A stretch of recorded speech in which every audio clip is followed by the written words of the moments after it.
Lehiaketa honetan, 7 gala ezberdinetan emango dira, orain arte apuntatu dian 27 antzeslanak.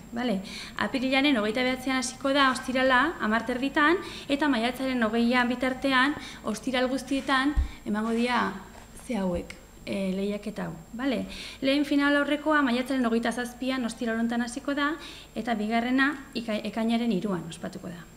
5. poltsikoko antzerki lehiaketaren finala ekainaren 10an izango dugu, gaueko 10:00. Antzerki talde ezberdinak beraien piezak eskainiko dituzte. Poltsiko lehiaketa da izatea 8 minututik 15 minututako tarteko antzeslan txikiak izaten dira. Gero daude klasifikatoriak. Klasifikatoria bakoitzean 2 talde pasako dira final aurrekora. Epaimahaiak eta publikoak hautatuko dituzte eta finalean sariak banatuko dira. Sariak izango dira. Azbinenea saria, poltsiko antzerki pieza hoberenari, 1.000 euroko saria, eta azbinenea saria publikoak hautatutako pieza hoberenari, 500 eurokoa. Parte hartzaileak aurten 27 antzeslan aurkezten dira, nahiz eta gehiengoak Gipuzkoatik etorri badira Bizkaia zein Nafarroatik etorritakoak ere. Aipatu aurreko urteetan izan dirala Arabatik etorritakoak, Iparraldekoak, Bartzelona eta Madridik etorritakoak ere bai. Lehiakideak gehienak amateurrak dira, baina asko profesional batzuk ere etortzeia, beraien aportazio egitea. Eta azpimarratu behar da, hasiera baten gehiengo erderaz egiten bezala, gero eta euskara parte hartzea handiagoa dela, eta aurten 27 antzeslanetatik 9 antzeslan izango dela euskeraz. Epaimahaia, bestalde, beste urteetan bezala, Azbinenea elkarteko kanpoko jendeak osatuko du.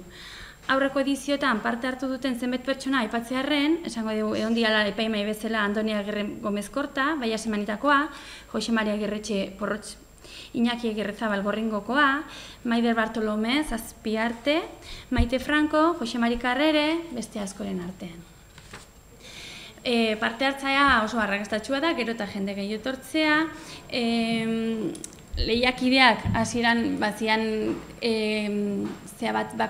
ekitaldi bakoitzean 4 antzeslan aurkeztu zian, iritsi gea guain 7 antzeslan aurkeztu arte, ekitaldi bakoitzean. Beraz, esan dezakegu, poltsikoko antzerki lehiaketak oihartzuna bai prentsan eta jende artean areagotzen dijoala, gero eta fama eta ospe gehiago daukagula. Aurtengo edizioetan, 5. edizioetan, artista ugari esan behar da gelditu jala lehiaketatik kanpo, bai beti bezala berandu aurkeztu gelako, baina baita ere topea jodeulako eta 27 antzeslan baino gehiago ezintzielako aurkeztu. Horren kontutan euki behar da eta edizioak aurrenekotik 5. arrakasta desente eduki duela. Gero, bukatzeko, esango genduke konkurtsoaren helburua zein dan. Poltsikoko antzerki lehiaketa bat antolatzearen alde egin genuenean, helburua zen, arrazoi desberdinengatik euren lanak erakutsi etzekiten ezin zuten antzesleak eukitzea toki bat, aukera hori eukitzeko, ezta? Orduan, antzerketa hierretan ikasleak, edo ideia originala dituzten sortzaileak naiz ikasleak ez izan, edo antzela bat prestatzen ari den profesionalak, hauentzako, genuen txoko bat eta denbora bat eskaini, hauek Azbinena etorri eta behin lan ez profesionalari aurrera eman dezaketen. Modu honetan, esan genezake antzerki poltsikoko lehiaketa 3 idea hauen ondorioz sortu zela.